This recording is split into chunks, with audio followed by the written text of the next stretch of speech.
ಕಾಣಿಸಲ್ಲ ಅವ್ರಿಗೆ ನೀವು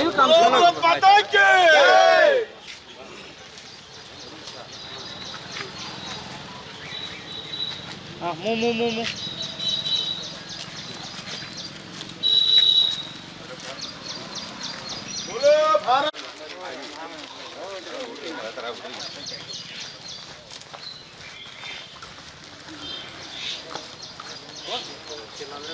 ಸರ್ ಹತ್ರ ಬನ್ನಿ.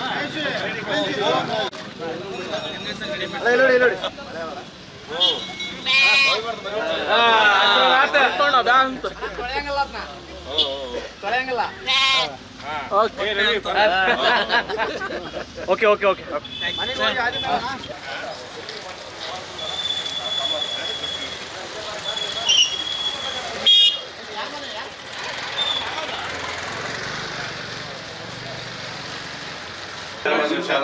ಈಗ ನೀವು ಏನ್ ಮಾಡ್ತೀವಿ ನೀವು ಹೇಳ್ತೀವಿ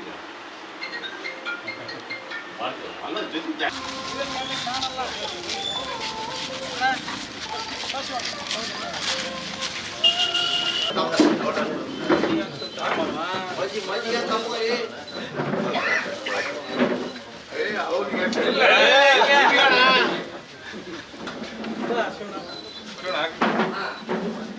ಬಿಜೆಪಿ ಪಕ್ಷಕ್ಕೆ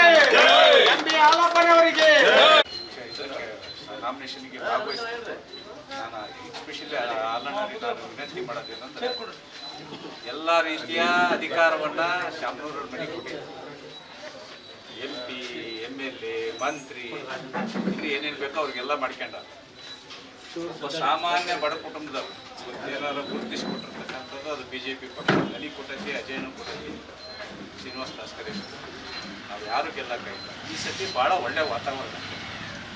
ನಾನು ಯಾಕೆ ವಿನಂತಿ ಮಾಡ್ತೀನಿ ಅಂದರೆ ಮುಸ್ಲಿಂ ಬಾಂಧವರು ಇಲ್ಲಿವರೆಗೂ ಸಹಿತ ಹಿರಿಯರು ಶಾಮನೂರು ಶಿವಶಂಕರಪ್ಪ ಸೋಲ್ಬಾರ್ದು ಅಂತ ಓಟಕ್ಕೆ ಆಯ್ತು ಒಂದೇ ಒಂದು ಹಾಂ ತೊಗೊಂಬಿಡಿ.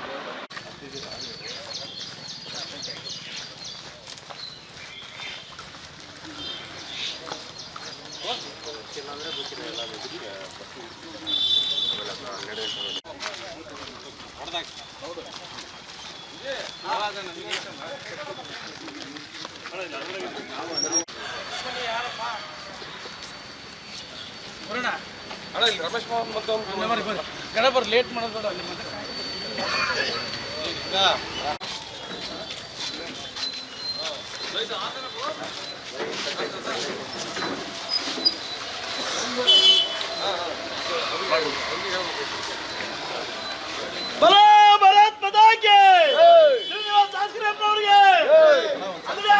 ಈ ಸತಿ ನಾನೇನು ಹೇಳ್ತೀನಿ, ನಮ್ಮ ಎಲ್ಲ ಹಿಂದೂ ಬಂದು ನೀವು ಹಂಗೆ ಯಾಕೆ ಮಾಡಲ್ಲ ಅಂತ ಒಂದ್ಸತಿ ಮಾಡ್ರಿ, ನಮಗೂ ಒಂದು ಅವಕಾಶ ಕೊಡ್ರಿ. ನಾವು ತಪ್ಪು ಮಾಡಿದ್ರೆ ನಾಳೆ ನಮ್ಮನ್ನು ಬಿಟ್ಕೋಬೇಡ್ರಿ ನೀವು ಊರಾಗೆ. ಇದೊಂದ್ಸತಿ ಅವಕಾಶ ಕೊಡ್ರಿ. ಒಳ್ಳೆ ವಾತಾವರಣ ಐತಿ. ಮುಸ್ಲಿಂ ಬಾಂಧವರು ಇವತ್ತು ಹೇಳ್ತಾ ಇದಾರೆ ನನಗೆ, ಅಣ್ಣ ಈ ಸತಿ ನಾವು ಯಾವುದೇ ಕಾರಣಕ್ಕೂ ಕಾಂಗ್ರೆಸ್ ಗೆಲ್ಲಕ್ಕೆ ಬಿಡಲ್ಲ, ಕಮಲ ಅರಳಿಸ್ತೀವಿ ಅಂತ ಅವ್ರು ಹೇಳ್ತಾ ಇದ್ದಾರೆ. ಅದರಿಂದ ನೀವು ಅವಕಾಶ ಮಾಡಿಕೊಡ್ರಿ. ಈಗ ಹೇಳಿದ್ದೀರಿ, ದಯವಿಟ್ಟು ಬಡವನ ಮಗನಿಗೆ ಆಶೀರ್ವಾದ ಮಾಡಿ ಅಷ್ಟೇ ವಿನಂತಿ. 23 ಈಗ ಅದನ್ನು ಬಲಪಡಿಸಿ ಮಾಡ್ತಾ ಇದ್ದೀವಿ. ಯಾಕೆ ಬಲಪಡಿಸಿ ಮಾಡೋದು ಅಂದರೆ ಇಡೀ ರಾಜ್ಯದಾಗ ಯಾವ ಸರ್ಕಾರ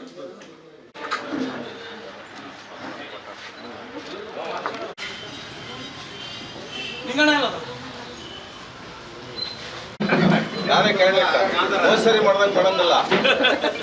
ನಾನು ಹೇಳ್ತೇನೆ ನೋಡ್ರಿ, ಇಲ್ಲಿ ನಮ್ಮ ಮಾತು ಕೊಡ್ಬೇಕು, ನೀವು ಕೈ ಕೊಡ್ಬೇಕು.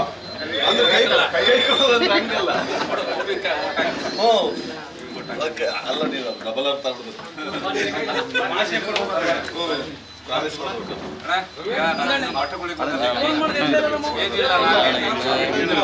ನೀವು